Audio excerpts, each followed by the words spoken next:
अध्याय 191 चुपके से हमला संभावित संकट। गिरता सितारा संप्रदाय। अरे सब लोग, गुड मॉर्निंग। क्या आपने अभी तक नाश्ता कर लिया है? यहाँ लड़ाई हो रही है। दाढ़ी वाला सनकी आदमी मुस्कुराया और सबको नमस्ते कहा। कोई बात नहीं, कोई बात नहीं, आप चलिए, हम बस गुजर रहे हैं। अरे अरे, गुजर रहे हैं। फिर बिना रुके वह डिंग हाओ और अन्य लोगों को दोनों समूहों के बीच से ले गया और दूर स्थित विशाल अंधकार में गायब हो गया। दोनों समूह कुछ देर तक स्तब्ध रह गए। उन्हें यकीन था कि तलवारबाजी चाहने वाले संप्रदाय के लोगों का कृपाण लूटने का कोई इरादा नहीं था, इसलिए उन्होंने राहत की सांस ली। अचानक वे चिल्ला उठे और फिर से एक दूसरे से लड़ने के लिए दौड़ पड़े। Dot dot dot. डिंग हाओ चुपके से हंसा। क्या बकवास है सेबर ऑफ सेबर। ये सिर्फ थोड़ी ज्यादा धारदार प्राचीन कृपाण है, और यह क्षतिग्रस्त भी थी, इसलिए इसे सिर्फ एक प्राचीन वस्तु ही माना जा सकता है, और इसकी तुलना उसके खूनी ड्रैगन कृपाण से की जाए तो ये घटिया क्वालिटी की है। लोगों का एक समूह वास्तव में इसे छीनने के लिए अपने सिर फोड़ रहा है। तलवारबाजी चाहने वाले संप्रदाय के नामात्र के शिष्यों के लिए इस तरह की चीज उनकी आंखों को बिल्कुल भी आकर्षक नहीं लगती। इस प्रकार घुमक्कड़ योद्धाओं और दुष्ट साधकों के लिए साधना संसाधन कितने दुर्लभ थे। केवल महान संप्रदाय ही राजसी मार्ग थे। सर्पिल सीढ़ी के नीचे अस्तित्व की भूल भुलैया थी, जिसमें सभी दिशाओं में फैली घुमावदार सुरंगें थीं। सड़क के प्रत्येक कांटे पर 3 या 4 सड़कें थीं जो अलग अलग दिशाओं की ओर जाती थीं, और सुरंग जितनी गहरी होती गई, जमीन पर उतनी ही ज्यादा लाशें होती गईं। वे भटकते हुए योद्धा थे जो अभी अभी मारे गए थे, और जाहिर तौर पर वे किसी चीज के लिए लड़ रहे थे। मैदान पर प्रकाश और खेल के नियमों से नियंत्रित हुए बिना अंधेरे में सभी भयानक चीजें घटित हो सकती हैं। यहाँ जीवन मिट्टी के समान सस्ता था। हवा खून की तीखी गंध से भरी हुई थी। अचानक वांग ज्यूफेंग, सन की आदमी, आगे चल रहा था, ठंडी आवाज में गुर्रा रहा था। उसकी कमर से एक चमकदार तलवार की रोशनी निकल रही थी, जो बिजली की तरह लोगों के चारों ओर घूम रही थी। डिंग डिंग डिंग डिंग। हवा से पतली और घनी धातु के प्रभाव की एक श्रृंखला आई। अचानक उसके रोंगटे खड़े हो गए। डिंग हाओ को खतरे का एक अभूतपूर्व एहसास हुआ जो पूरे शरीर में फैल गया। उसने अपने दाहिने हाथ से शून्य स्थान में पकड़ने का इशारा किया। उसके हाथ में जंग लगी तलवार दिखाई दी। अदृश्य चांदी की आइसिंग क्यूई का एक छोटा सा हिस्सा नाजुक बर्फ के टुकड़ों में संघनित हो गया, जिसने तेजी से पूरे शरीर को जकड़ लिया। उसके बगल में बैठी ली लैन ने भी जवाब दिया। उन्होंने जो प्राचीन चांदी का हार पहना हुआ था, उसमें से हल्की चांदी की एक परत चमक रही थी, जो उन्हें अपने घेरे में ले रही थी और शुद्ध एवं पवित्र आभा से परिपूर्ण थी। 3 नामात्र शिष्यों में से केवल लू पेंगफेई ही मूर्खतापूर्वक खड़ा था। उसे पता नहीं था कि क्या हुआ था। डिंग हाओ और ली लैन ने स्पष्ट रूप से देखा। अभी अभी अनगिनत बैल के बाल जैसी चांदी की सुइयां अचानक अंधेरे के सभी दिशाओं से बारिश के नाशपाती के फूल की तरह फैल गईं। चुपचाप उन 5 को इसमें ढंक लिया। यदि यह वांग ज्यूफेंग नहीं होता, जो निंदक प्रधान शिक्षक था और जिसने इसकी खोज की थी, और जिसने अपनी तलवार की हल्की धारी से चांदी की सुइयों को नीचे गिरा दिया था, तो शायद इस बार सभी लोग मारे गए होते। धिक्कार है, फॉलिंग स्टार संप्रदाय के कुत्ते के बच्चे ने मुझ पर छिपकर हमला करने की हिम्मत की। निंदक आदमी एक चिड़चिड़े गुस्से वाले भालू की तरह और जोर से डांटने के लिए कूद पड़ा। उसने हाथ में लंबी तलवार पकड़ी। पूरे आसमान में तलवार की रोशनी पानी चूसती एक लंबी वेल में उभरी। डिंग हाओ थोड़ा रुका, पीछे से काट लिया और तारों की रोशनी की एक झलक की तरह अंधेरे में प्रवेश किया। उसी समय तीसरी पीढ़ी के एक अन्य गुरु, मा यफेई, भूत की तरह गायब हो गए और उन्होंने स्वयं को अंधकार में समाहित कर लिया। धमाका। निंदक प्रधान शिक्षक की तलवार की रोशनी पास की चट्टान की दीवार को भेदती हुई निकली, और चट्टान के गिरने की आवाज पूरे भूमिगत स्थान में धीमी गड़गड़ाहट की तरह गूंज उठी। इस तेज आवाज में डिंग हाओ और ली लैन ने गुनगुनाहट और चीख की ध्वनि को बड़ी बारीकी से कैद कर लिया था, और जाहिर तौर पर अंधेरे में छिपे दुश्मन घायल हो गए थे। अगले ही पल 2 लोगों की प्रतिक्रिया से पहले उन्हें लगा कि उनके सामने सब कुछ उस पल अंधेरा हो गया है। मा यीफेई एक काले तंग योद्धा वर्दी में एक आदमी को लेकर मूल स्थान पर लौट आया। बाकी 3 भाग गए और मुझे एक मिल गया। मा यीफेई ने काले कपड़े पहने आदमी को जमीन पर फेंक दिया। वह तलवारबाजी की चाह रखने वाले संप्रदाय के 3 प्रमुख शिष्यों में से एक होने के योग्य था। उसने और वांग ज्यूफेंग ने ठीक से सहयोग किया, इसलिए उनकी आश्चर्यजनक मुद्रा वास्तव में घबराहट में एक आश्चर्यजनक चमक थी। ये सहयोग तलवारबाजी चाहने वाले संप्रदाय की अपने शिष्यों को परखने की प्रभावशीलता को दर्शाता है।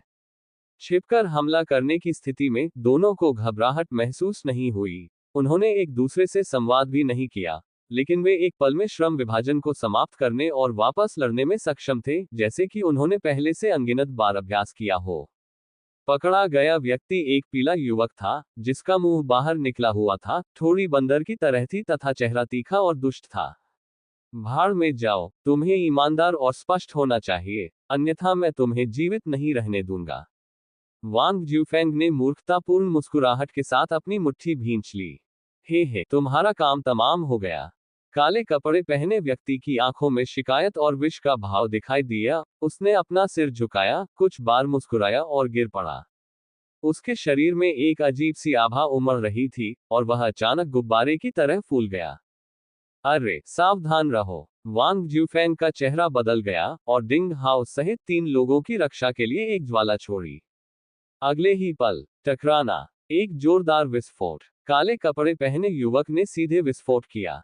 मांस, खून और हड्डियां सभी दिशाओं में जमीन की ओर कठोर क्रॉसबो की तरह उछली। टूटी हुई सफेद हड्डियां बिजली की तरह तेज थीं और वे पीली लौ से टकराकर आसपास की चट्टान की दीवार को छेदती हुई गहरे छेद बनाती चली गईं।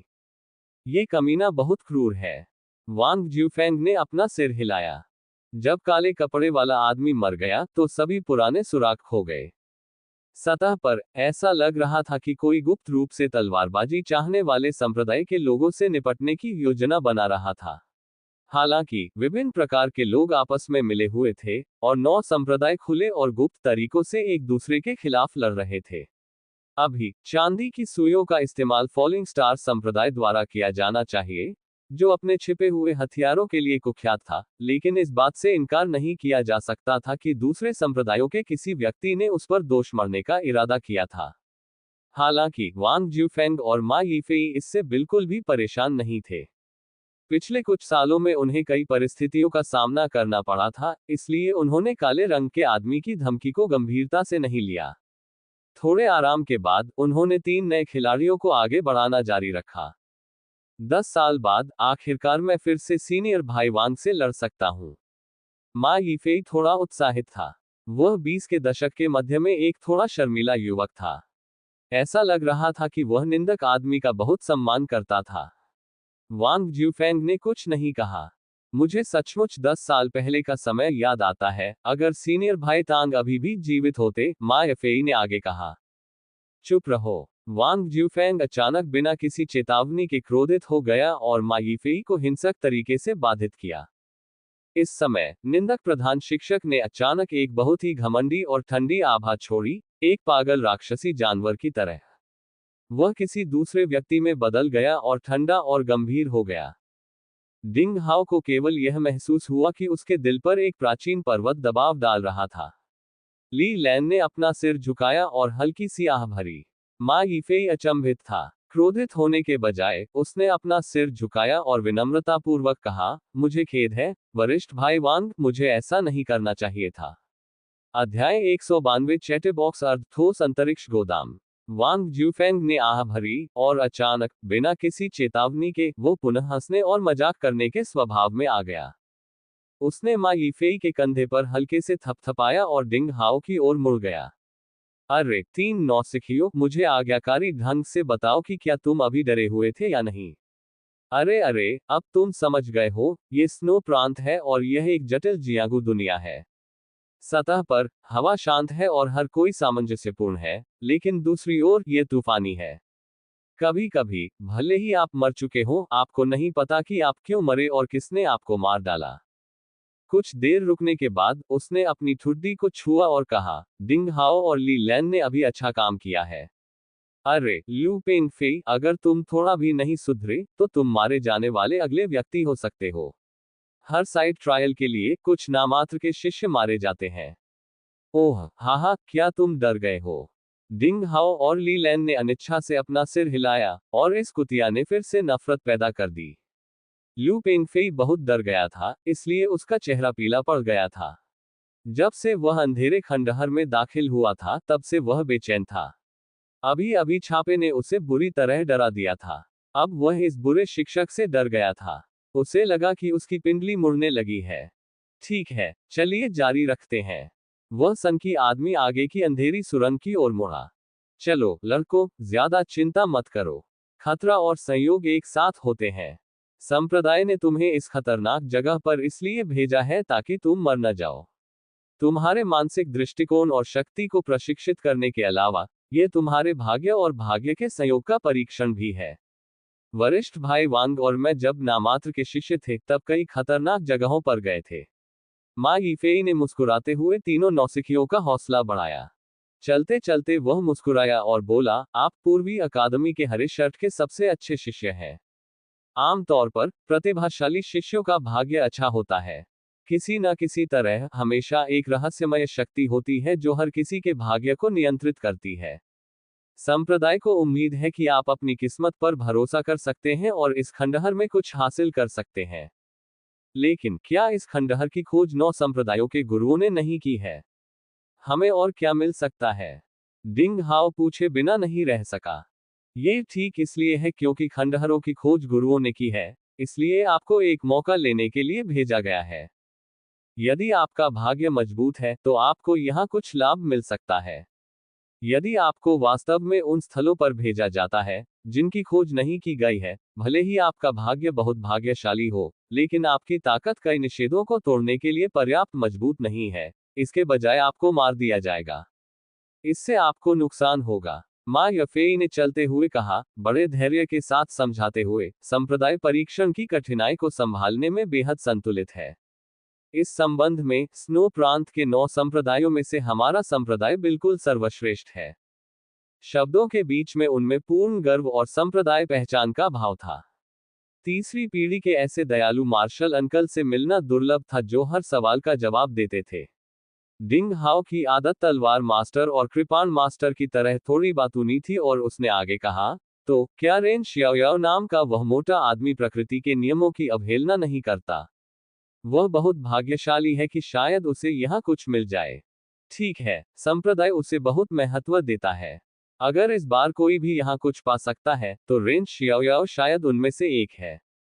उसकी किस्मत वाकई बहुत बढ़िया है।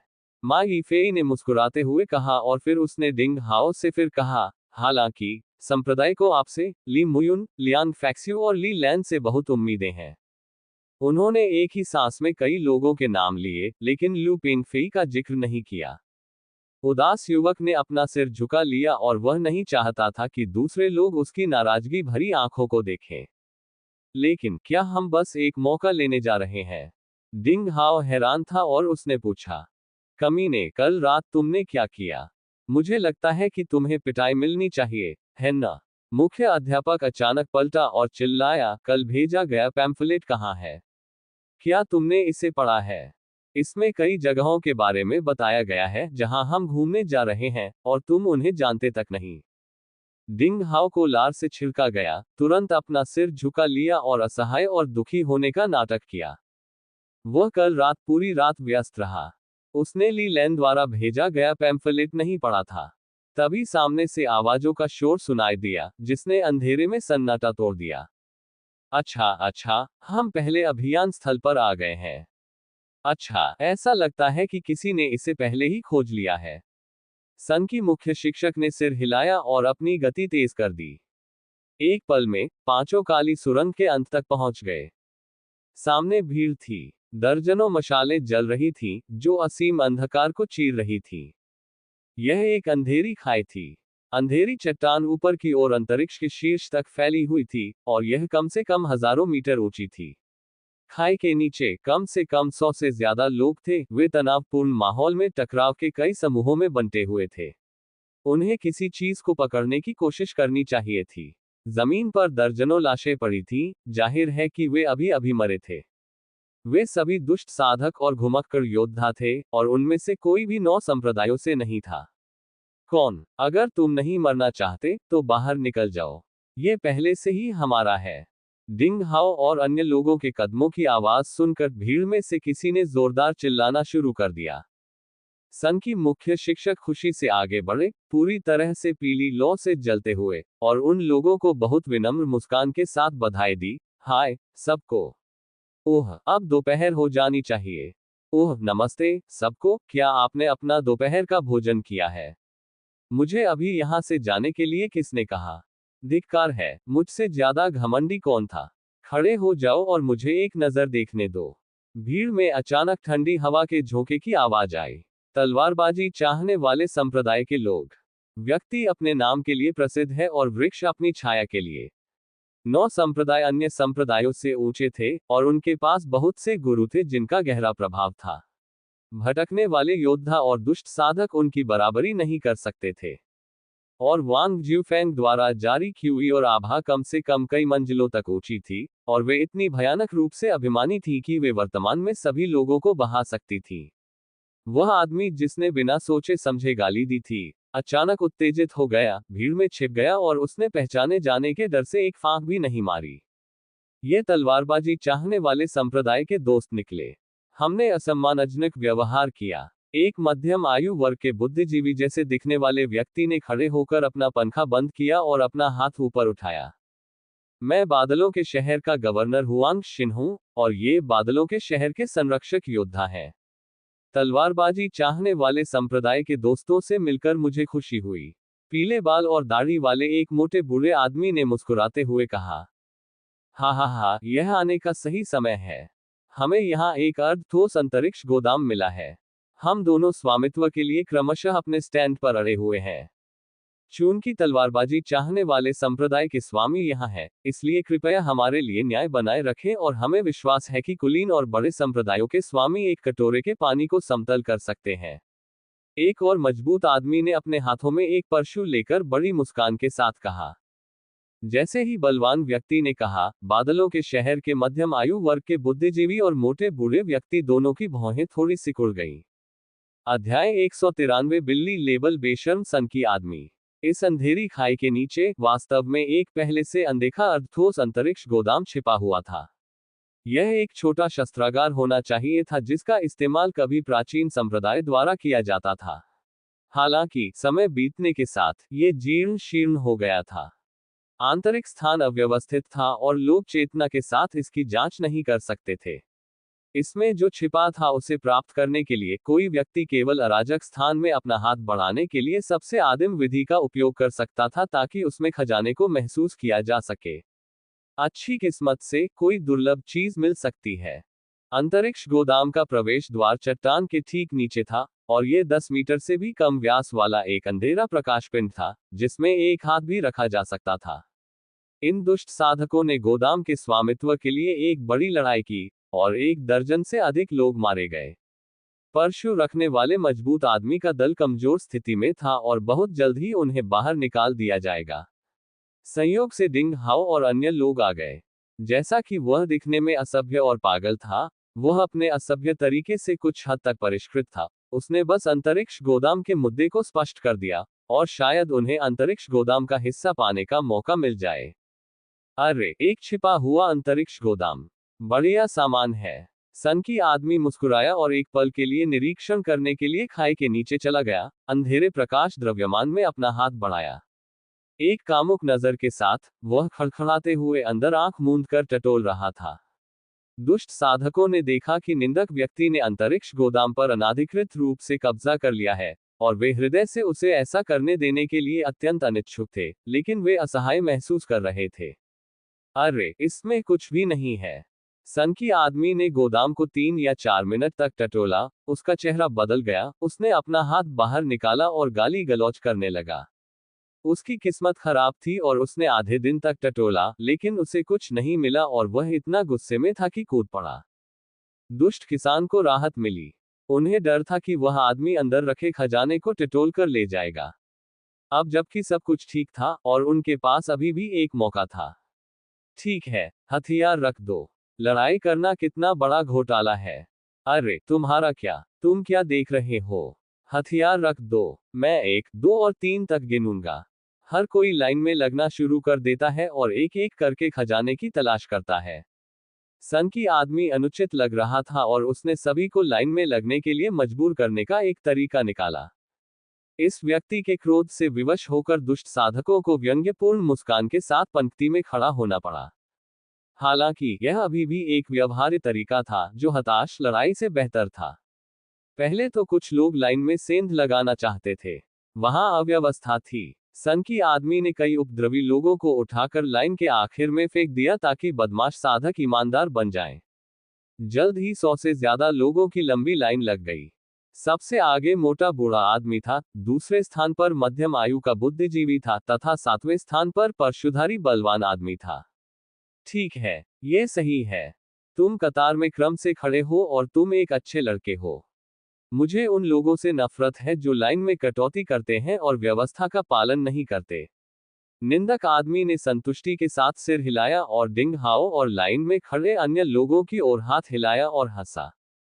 चलो पहले मुझे इसमें खजाने की तलाश करने दो, हाहा।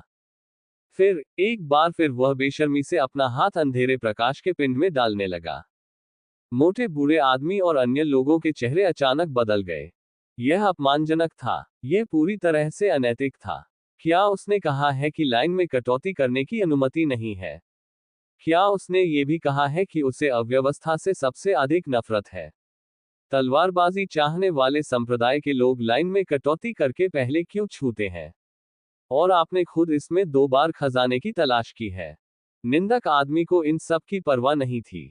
उसने अपने मुंह में बेबी बेबी मेरे हाथों में आओ का जाप किया और हल्के द्रव्यमान में खजाने की तलाश की। लगभग 3 या 4 मिनट के बाद उसका चेहरा अचानक बहुत बदसूरत हो गया। एक बार फिर वह अपने पैरों पर कूद गया और चिल्लाया, यह बहुत अवैज्ञानिक है। मैं इतना शक्तिशाली हूं कि मैंने कुछ भी नहीं छुआ है। उसने गुस्से से उस मोटे बूढ़े आदमी, अधेड़ बुद्धिजीवी, मजबूत आदमी और अन्य लोगों को देखा।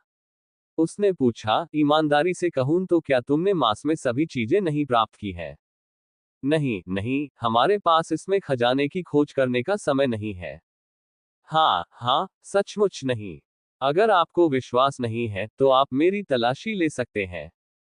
कटु चेहरों वाले 3 लोगों ने जल्दी जल्दी उस निंदक और तंत्रिका विकृतिग्रस्त रोगी को समझाया। हाँ, 3 लोगों ने इस निंदक और बिना किसी नेक चरित्र वाले व्यक्ति को तंत्रिका विकृतिग्रस्त रोगियों की श्रेणी में रखा था।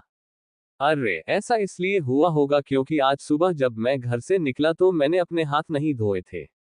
निंदक आदमी ने डांटा और कड़वाहट से हार मान ली और डिंग हाओ को इशारा किया कि वह लोगों के बीच से खजाने को छू सके। डिंग हाओ के दिल में भी कुछ जिज्ञासाएं थीं। यद्यपि अर्धठोस अंतरिक्ष गोदाम में कुछ भी अच्छा नहीं था, इसे पहली खोज के दौरान 9 संप्रदायों द्वारा नहीं छोड़ा जाएगा, लेकिन फिर भी मौके लेना अच्छा था। उसने अपना हाथ काले प्रकाश के पिंड में डाला। ऐसा महसूस हो रहा था मानो उसने अपना हाथ ठंडे पानी के कुंड में डाल दिया हो। क्योंकि अंतरिक्ष गोदाम वर्षों के क्षरण के बाद अव्यवस्थित हो गया था, लोग अंदर की विशिष्ट स्थिति को नहीं देख सकते थे, वह केवल अपनी किस्मत आजमा सकता था। डिंग हाओ ने आधे दिन तक अंदर खजाने की तलाश की, उसने कोई वस्तु नहीं पकड़ी थी, और यह खाली था। उसने व्यंग्यात्मक मुस्कान के साथ अपना सिर हिलाया और अपना हाथ बाहर निकाल लिया।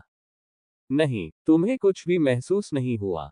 तुम बहुत निराश हो। क्या तुम लड़कों ने आज सुबह अपने हाथ नहीं धोए? निंदक आदमी ने अपनी आंखें चौड़ी की और वह डिंग हाओ के प्रदर्शन से संतुष्ट नहीं था। ठीक तभी म्याओ म्याओ म्याओ छोटी सफेद बिल्ली डिंग हाओ के कंधे पर आलसी ढंग से बैठी थी, अचानक उत्साहित हो गई, उछल पड़ी और चट्टान की दीवार को पकड़ लिया, अपने रोएदार पंजों को प्रकाश के द्रव्यमान में चिपका दिया और उससे लकड़ी जैसा महसूस कराया। डिंग हाओ चकित था। दूसरों को ऐसा होने की उम्मीद नहीं थी। दुष्ट किसानों के दिल खून से लथपथ थे। कमीने कमीने तलवारबाजी चाहने वाले संप्रदाय के लोगों ने लाइन काटी। तलवारबाजी चाहने वाले संप्रदाय की बिल्ली कैसे लाइन काटी? बेशर्म बेशर्म। म्याओ म्याओ छोटी प्यारी बिल्ली ने अचानक उत्साह से चीख मारी और पंजों से उसने प्रकाश के ढेर में से काले रंग की कोई चीज पकड़ ली। भीड़ की आंखें अचानक चौड़ी हो गईं। ओह, इसमें कुछ है। इसे इस जानवर ने पकड़ा है। वाह हा हा, डिंग हाओ, तुम एक बिल्ली जितने भी अच्छे नहीं हो। निंदक आदमी के मुंह में हमेशा ऐसी घटिया बातें रहती थी और वह बिना किसी हिचकिचाहट के नफरत करने लगा। आप किस तरह की परेशानी खड़ी कर रहे हैं? क्या आपको इसका एहसास नहीं हुआ? तुम बिल्ली जितने अच्छे नहीं हो। डिंग हाओ ने अपने माथे की काली रेखा को पोंछा और प्यारी बिल्ली के पंजे से कोई काली चीज ली। करीब से देखने पर पता चला कि यह हथेली के आकार का एक अंडाकार लेबल था, जिसके सभी तरफ किनारे बहुत चिकने थे, लेकिन बीच में टेराजो की तरह थोड़ा खुरदरा था, जिसके एक तरफ 3 सितारों का पैटर्न था और दूसरी तरफ एक क्रॉस था। यह अंडाकार लेबल न तो नाजुक था और न ही छोटा, बल्कि यह काफी भारी भी था। इसके अलावा इसमें कुछ भी असामान्य नहीं था। डिंग हाओ ने इसे काफी देर तक देखा, लेकिन उसे समझ नहीं आया कि यह लेबल किस लिए है। सन की आदमी ने लेबल लिया और उसे बहुत देर तक देखा। वह ये नहीं बता पाया कि ऐसा क्यों और क्यों किया गया, और आखिरकार उसने इसे डिंग हाओ को दे दिया। बधाई हो, मेमोरियल अवार्ड। मुझे लगता है कि यह एक हाथ का कार्ड या प्राचीन संप्रदायों के अनुयायियों द्वारा खुद को पहचानने के लिए इस्तेमाल की जाने वाली कोई चीज होनी चाहिए। यह सामग्री साधारण और कम मूल्य की है, ताकि प्राचीन लोगों को श्रद्धांजलि दी जा सके। खैर, बस इतना ही। म्याओ। छोटी प्यारी बिल्ली ने असंतोष से चीख मारी। डिंग हाओ को ज्यादा उम्मीद नहीं थी। ये सुनकर वो मुस्कुराया और अपनी सफेद प्यारी बिल्ली को सहलाया। उसने मुस्कुराते हुए कहा, कोई बात नहीं। तुम जल्दी से बड़ी हो सकती हो। जब तुम बड़ी हो जाओगी, तो तुम इसका इस्तेमाल अपने लिए एक अनोखा बिल्ली का लेबल बनाने के लिए कर सकती हो। अरे! अध्याय 194 स्तब्ध। किसने कहा कि मैंने कुछ भी महसूस नहीं किया है? छोटी प्यारी बिल्ली ने संतुष्टि के साथ डिंग हाओ की हथेली चाटी, फिर उसके कंधे पर वापस कूद गई और खर्राटे लेने लगी। एक निकम्मा, निंदक आदमी ने बड़बड़ाते हुए कहा। अगला, ली लैन, जाओ और जल्दी से महसूस करो, जाओ। काले चेहरे वाले ली लैन ने अपना हाथ बढ़ाया और बहुत देर तक काले प्रकाश के पिंड के अंदर टटोला, लेकिन आखिरकार उसे कुछ नहीं मिला। उसने अपना सिर हिलाया, अपना हाथ खोला और चला गया। हाय! निंदक आदमी ली लैन से ज्यादा निराश था और उसने ऐसे आह भरी जैसे उसने अपने माता पिता को खो दिया हो। माँ यीफेई मास में खजाने की तलाश करने गया और उसे भी कुछ हासिल नहीं हुआ। निंदक आदमी ने फिर से आह भरी और लू पेंगफेई को मास में महसूस करने के लिए इशारा किया। लू पेंगफेई बहुत उत्साहित था। जब वह प्रकाश द्रव्यमान की ओर चला, तो उसका पूरा शरीर थोड़ा कांप उठा। उसने धीरे से अपना हाथ अंदर डाला, मन ही मन प्रार्थना की और अंदर टटोला। आह! मुझे लगता है कि मैंने कुछ महसूस किया है। अचानक, वह उत्साह से दहाड़ उठा और अपना हाथ हल्के द्रव्यमान से वापस खींच लिया। उसे जो महसूस हुआ वह एक हल्की काली लंबी तलवार थी। तलवार का शरीर धुंधला था और यह चट्टान जैसी बनावट से भरा था, और इसका ब्लेड फजी था। तलवार लगभग 1.6 मीटर लंबी थी। इसकी शैली आदिम सादगी की थी और इसमें जीवन के उतार चढ़ाव की भावना दिखाई देती थी। यह एक पत्थर की तलवार थी। ऐसा लग रहा था कि इसमें जरा सी भी मारक क्षमता नहीं है, मानो हल्के से छूने पर यह टूट जाएगा। आत्मा को खुशी देने के लिए लू पेंगफेई ने तलवार के शरीर में क्यूई को इंजेक्ट करने की कोशिश की। अचानक, पत्थर की तलवार से निकलने वाली लाल रोशनी की किरणों ने सभी को अपनी आंखें खोलने में कठिनाई महसूस कराई। आकर्षक ज्वाला निकल रही थी। लू पेंगफेई ने तलवार को सहजता से हिलाया। एक ध्वनि के साथ पत्थर की तलवार ने आधे मीटर ऊंची चट्टान को 2 भागों में काट दिया, जैसे कि नरम मिट्टी को आसानी से काट दिया जाता है। ये बहुत तेज था। जादुई हथियार। ये निश्चित रूप से लंबी तलवार का एक जादुई हथियार था। भीड़ ने अचानक चिल्लाया, और कतार में इंतजार कर रहे उन दुष्ट साधकों ने तुरंत ही ईर्ष्या और जलन के साथ फर्श पर लार टपका दी। धिक्कार है। अगर उन्हें पहले महसूस करने दिया जाता, तो ये पत्थर की तलवार उनकी हो सकती थी। यह एक जादुई हथियार था, एक जादुई हथियार। जब इसे पूरी तरह से परिष्कृत किया गया, तो ये लोगों को रैंकों को दरकिनार करने और चुनौतियों का सामना करने की शक्ति देने में मदद कर सकता था। हा हा हा हा हा हा, लू पेंगफेई उत्साहित हो गया और पागलों की तरह हंसने लगा। हा हा हा, मैंने इसे महसूस किया, पत्थर की तलवार का एक जादुई हथियार। हा हा, मैं वास्तव में भाग्यशाली था। क्या आपने इसे देखा है? मेरे पास लंबी तलवार का एक जादुई हथियार है। आह हा हा हा। डिंग हाओ और ली लैन ने एक दूसरे को देखा और मुस्कुराए, लेकिन कुछ नहीं कहा। माँ यफेई भावशून्य थी। वो सनकी आदमी उछलता हुआ उसके पास आया और उसे हाथ हिलाकर इशारा किया, अरे, ये जादुई हथियार है, जल्दी से मुझे दिखाओ। आहा। लू पेंगफेई ने अचानक हंसना बंद कर दिया और उसने सहज रूप से वांग ज्यूफेई को मना करने का इरादा किया, लेकिन वांग ज्यूफेई की पहचान और ताकत के बारे में सोचते हुए उसने अनिच्छा से पत्थर की तलवार वांग ज्यूफेई को सौंप दी और फुसफुसाया, मार्शल अंकल, ये तलवार मेरे द्वारा, आपके शिष्य द्वारा खोजी गई थी और संप्रदाय के नियमों के अनुसार यह मेरी होनी चाहिए। मुझे पता है, तुम बहुत ज्यादा बोल रहे हो। सन की आदमी ने अधीरता से अपना हाथ हिलाया। पत्थर की तलवार लेते हुए उसने उसे ध्यान से देखा और थोड़े अफसोस के साथ सिर हिलाया और उसे लू पेंगफेई को वापस दे दिया। लू पेंगफेई ने तलवार को तुरंत अपनी बाहों में पकड़ लिया, इस डर से कि वह उड़ जाएगी। उसकी आंखों में गर्व की भावना थी। उसकी नजर डिंग हाओ और ली लैन पर पड़ी। उसने मन बना लिया, अगर डिंग हाओ इसे देखना चाहता था तो उसे उसका मजाक उड़ाने का मौका जरूर लेना चाहिए। हालांकि लू पेंगफेई को निराशा हुई कि शुरू से अंत तक डिंग हाओ ने उसकी ओर नहीं देखा, न ही उसने तलवार को देखने का इरादा किया। ठीक है, हमने टटोलना समाप्त कर दिया है। सन की आदमी ने दुष्ट साधकों को चरमोत्कर्ष वाले चेहरे से देखा और कहा, अब आप प्रकाश द्रव्यमान में खजाने की तलाश कर सकते हैं। ठीक है, पंक्ति में लग जाओ और एक एक करके आओ। अगर कोई आदेश का उल्लंघन करने की हिम्मत करता है तो मैं उसे मौत के घाट उतार दूंगा। ये कहते हुए उसने एक बैकहैंड हथेली पर वार किया। एक तलवार क्यूई ने काली चट्टान पर गोली चलाए और आधे मीटर व्यास वाले एक अथाह काले छेद पर हमला किया। भयानक शक्ति। भीड़ तुरंत कांप उठी और एक एक करके ईमानदारी से प्रकाश में खजाने की खोज करने लगी। सभी देख सकते थे कि मानसिक रूप से विक्षिप्त व्यक्ति गुस्से में था, क्योंकि उसे कोई खजाना नहीं मिला था, इसलिए कोई भी उसे क्रोधित नहीं करना चाहता था। चलो चलें। डिंग हाओ और अन्य लोगों की ओर हाथ हिलाते हुए सन की आदमी ने उन्हें जाने के लिए कहा। लेकिन कुछ कदम चलने के बाद वो पीछे मुड़ा और कड़वाहट से बोला, अगर मुझे पता चले कि आप पंक्ति में नहीं खड़े हैं। दुष्ट किसान इस पूर्वज से लगभग रोने को मजबूर हो गए और उन्होंने मन ही मन कहा कि आप अभी और तुरंत जा सकते हैं। निंदक व्यक्ति की धमकी के कारण दुष्ट साधकों ने तब तक व्यवस्था को बाधित करने की हिम्मत नहीं की जब तक तलवारबाजी चाहने वाले संप्रदाय के लोग दूर नहीं चले गए। वे एक एक करके ईमानदारी से खजाने को टटोलने के लिए कतार में खड़े हो गए। कभी कभी कुछ लोगों को खजाना मिल जाता था। भीड़ से जयकारे और बधाई की आवाजें सुनाई देती थीं। लू पेंगफेई का मूड वास्तव में अच्छा था। डिंग हाओ और ली लैन को कुछ नहीं मिला, लेकिन सौभाग्य से उसे लंबी तलवार का जादुई हथियार मिल गया।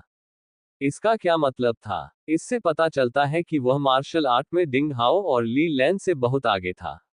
उसने दोनों पुरुषों को पीछे छोड़ दिया था और संप्रदाय के मार्शल आर्ट के मूल्यांकन में पहला स्थान हासिल किया था। जब वे संप्रदाय में वापस लौटे तो पूर्वी अकादमी के हरे शर्ट वाले शिष्यों ने उनके साथ अलग व्यवहार किया। इसके अलावा इस तलवार के साथ ये भी संभव होगा कि जब ये परीक्षण समाप्त हो जाए तो दूसरी 5 अकादमियों की प्रतियोगिता में वह अन्य अकादमियों के शीर्ष शिष्यों को हराकर प्रथम बन सकता है। सबकी निगाहों के सामने डिंग हाओ और ली मुयुन को हराने में सक्षम होने के विचार से लू पेंगफेई ने उत्साह में एक धुन भी गुनगुनाई। वह जानबूझकर डिंग हाओ के सामने भी चला, लगातार पत्थर की तलवार में क्यूई इंजेक्ट किया, ताकत को प्रेरित किया, इसकी भयानक शक्ति को दिखाया और बिना किसी छुपे खुद को दिखाया। डिंग हाओ के अंधेपन को भी लू पेंगफेई ने जानबूझकर छिपाने के रूप में माना। डिंग हाओ का दिल इस समय ईर्ष्या, जलन और घृणा से भरा होना चाहिए, लेकिन उसने उदासीनता का दिखावा करने की कोशिश की। अंत में लू पेंगफेई खुद को बोलने की पहल करने से रोक नहीं सका। उसने मजाक करने का नाटक करते हुए कहा, मुझे आज इतनी अच्छी किस्मत की उम्मीद नहीं थी। वैसे सीनियर भाई डिंग, अब जब मेरे पास पत्थर की तलवार का ये जादुई हथियार है तो मुझे डर है कि जल्द ही आप मेरे लिए कोई प्रतिद्वंद्वी नहीं रह जाएंगे। मुझे नहीं लगता कि यह संभव है। डिंग हाओ ने अपने मुंह के कोनों पर एक उपहासपूर्ण रेडियन के साथ अपना सिर हिलाया। असंभव। अपने गुस्से को रोकते हुए लू पेंगफेई ने व्यंग्यात्मक लहजे में कहा, क्या भाई डिंग को लगता है कि पोकर जैसी आपकी जंग लगी तलवार मेरी तलवार से ज्यादा तेज है? डिंग हाओ ने गंभीरता से सिर हिलाया और गंभीरता से कहा, यह एक कारण है। दूसरी ओर मुझे अभी कुछ महसूस हुआ। बोलते समय उसने अपनी हथेली फैलाई और रोशनी की एक किरण चमक उठी। लू पेंगफेई तुरंत अवाक रह गया। उसकी आंखें लगभग बाहर निकल आईं, क्योंकि डिंग हाओ के हाथों में तुरंत एक अविश्वसनीय पत्थर की तलवार दिखाई दी। एक पत्थर की तलवार जो बिल्कुल उसके अपने जादुई हथियार पत्थर की तलवार के समान थी।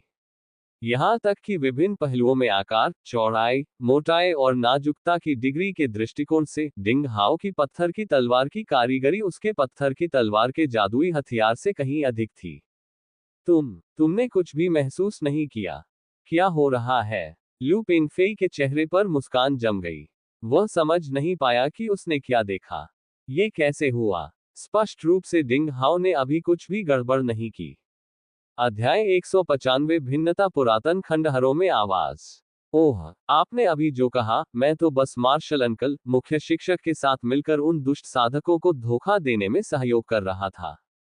जैसे ही उसने कहा, डिंग हाओ ने अपने हाथ में पत्थर की तलवार में कुछ बर्फ और बर्फ क्यूई इंजेक्ट की।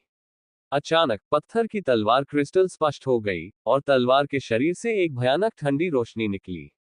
हवा ठंड से भर गई और हल्के नीले रंग की काली बर्फ की एक परत ने चारों दीवारों और जमीन को ढक लिया। यह तलवार स्पष्टतः लू पेंगफेई की लंबी तलवार से अधिक शक्तिशाली थी। लू पेंगफेई सुस्त हो गया था। उसे यह देखकर झटका लगा कि डिंग हाओ ने पत्थर की तलवार की ताकत आजमाने के बाद भी उसे नहीं रोका। हैरानी की बात यह है कि उसने कहीं से एक लंबा पत्थर का कृपाण निकाला, फिर एक पत्थर का भाला, बाद में एक पत्थर का लंबा धनुष। डिंग हाओ ने कुछ ही देर में पत्थर के हथियारों के 7 या 8 टुकड़े बदल दिए। उनमें से हर एक की ताकत लू पेंगफेई की पत्थर की तलवार से कम नहीं थी। लू पेंगफेई उदास हो गया। उसे कुछ पता नहीं था कि क्या हुआ था। किसने सोचा होगा कि जिस बात ने उसे ध्वस्त कर दिया, वह अभी खत्म नहीं हुई है। न केवल डिंग हाओ, बल्कि ली लैन भी मुस्कुराया और अपने कलाई गार्ड से पत्थर की तलवार, पत्थर की कृपाण और पत्थर के हथौड़े जैसे कई हथियार निकाले। उसने उनका खुशी से अध्ययन किया। हालांकि उसने कुछ नहीं कहा, लेकिन ये स्पष्ट था कि वह जानबूझकर लू पेंगफेई पर नकेल कस रहा था। वाह, हा हा हा, ऐसा लगता है कि इस बार सभी की फसल अच्छी है। अप्रत्याशित रूप से काले पेट वाले व्यक्ति के हाथ में अष्टकोणीय विशाल पत्थर के हथौड़े थे, और जब उसने हथौड़ों में क्यूई इंजेक्ट किया, तो उनमें से भयानक आभा फूट पड़ी। उसने खुशी से दिखावा किया, हा हा, मेरे पत्थर के हथौड़ों की जोड़ी को देखो, वे सबसे बड़े हैं, हा हा, और वे सबसे मजबूत होने चाहिए। तुम मेरे जितने भाग्यशाली नहीं हो। हा हा, तुम्हारी पत्थर की कृपाण और तलवारें बहुत कमजोर हैं, और विशाल हथौड़ा राजा है। माँ यीफेई ने चुपचाप भंडारण स्थान से 2 मीटर से अधिक लंबी और 1 मीटर चौड़ी एक विशाल पत्थर की तलवार निकाली और उसे अपने हाथ में लहराया। ठीक है, तुम जीत गए। निंदक आदमी ने अपने पत्थर के हथौड़े को कड़वाहट से पैक किया और उसने अब दिखावा नहीं किया। उसने पाया कि माँ यीफेई की विशाल पत्थर की तलवार की तुलना में उसके पत्थर के हथौड़े आकार में कमतर थे। यह क्या हो रहा है? लू पेंगफेई के मुंह से खून लगभग निकल गया और वह चिल्लाया, कैसे? तुम सब ऐसा कर सकते हो? ओह, ये सिर्फ इसलिए है क्योंकि आप बहुत ईमानदार हैं, ली लैन ने धीरे से कहा, आप वास्तव में मार्शल अंकल, शिक्षक इन चीफ को नहीं जानते हैं। उन्हें कब नुकसान हुआ? आज। उन्होंने लगातार 2 बार लाइट मास में खजाने की तलाश की, और आपको अभी भी लगता है कि उन्हें वास्तव में कुछ नहीं मिला। मुझे लगता है कि इस बार सबसे बड़ी फसल हमारे मार्शल अंकल, शिक्षक इन चीफ की होनी चाहिए।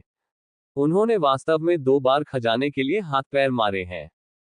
ये सुनकर सन की आदमी अचानक एक नवधनाढ्य की तरह हंसने लगा। हाँ हाँ हाँ, मुझे इस बार कुल 20 से ज्यादा पत्थर के हथियार मिले हैं। हाँ हाँ, मैं उन्हें संप्रदाय को सौंप दूंगा। मुझे नहीं पता कि संप्रदाय को कितने योगदान अंक दिए जा सकते हैं। हाँ हाँ हाँ, मैं भविष्य में बेफिक्र जीवन का आनंद ले सकता हूँ।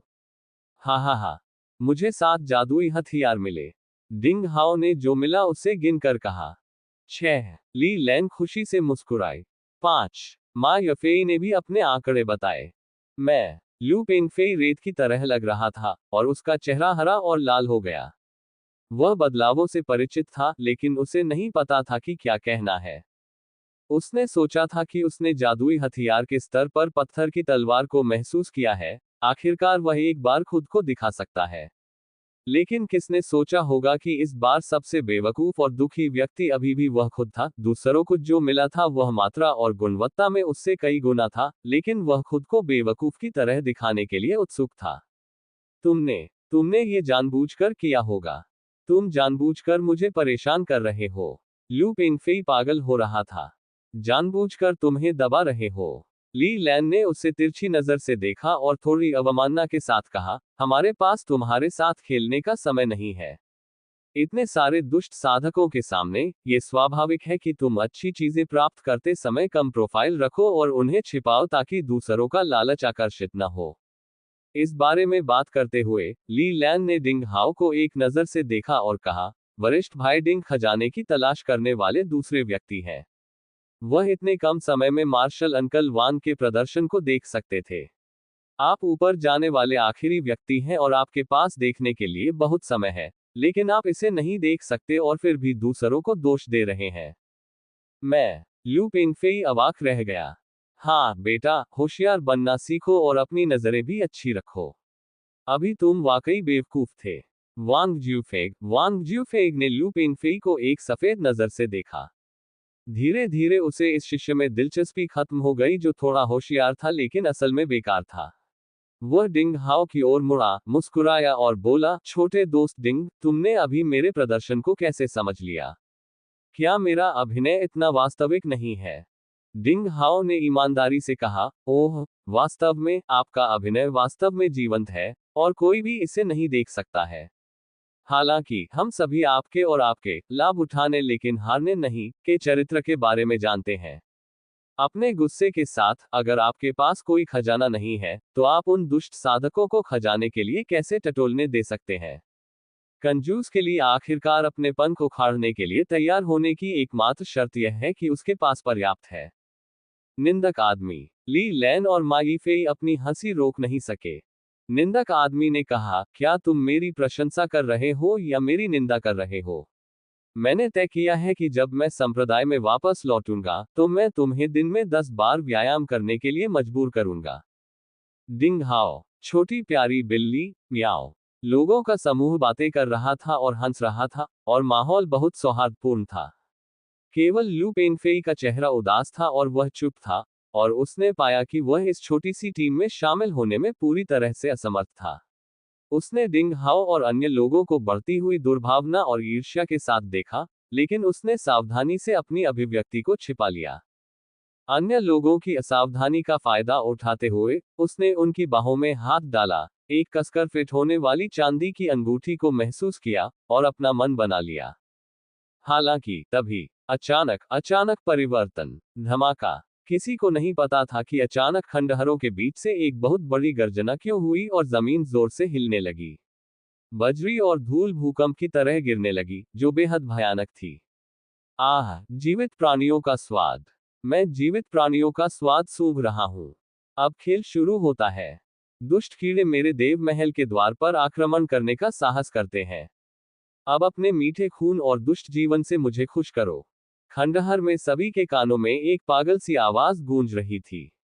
यह आवाज जीवन के उतार चढ़ाव और दमनकारी माहौल से भरी हुई थी, मानो अनगिनत सालों से सोया हुआ कोई राक्षस जागने के क्षण में दहाड़ रहा हो।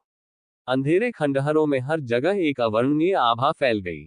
सभी लोग, चाहे वे कितने भी ताकतवर क्यों न हो, ऐसा महसूस कर रहे थे जैसे वे अंधेरे में हो। एक भूतिया हाथ ने उनकी गर्दन पकड़ ली और उनका सांस लेना मुश्किल हो गया। क्या हो रहा है? सन की आदमी वांग ज्यूफेंग ने अपना चेहरा बहुत बदल लिया। वह इस आभा की भयावहता को महसूस कर सकता था। उसे लगा कि यह आवाज जीवित प्राणियों से नहीं आ रही है।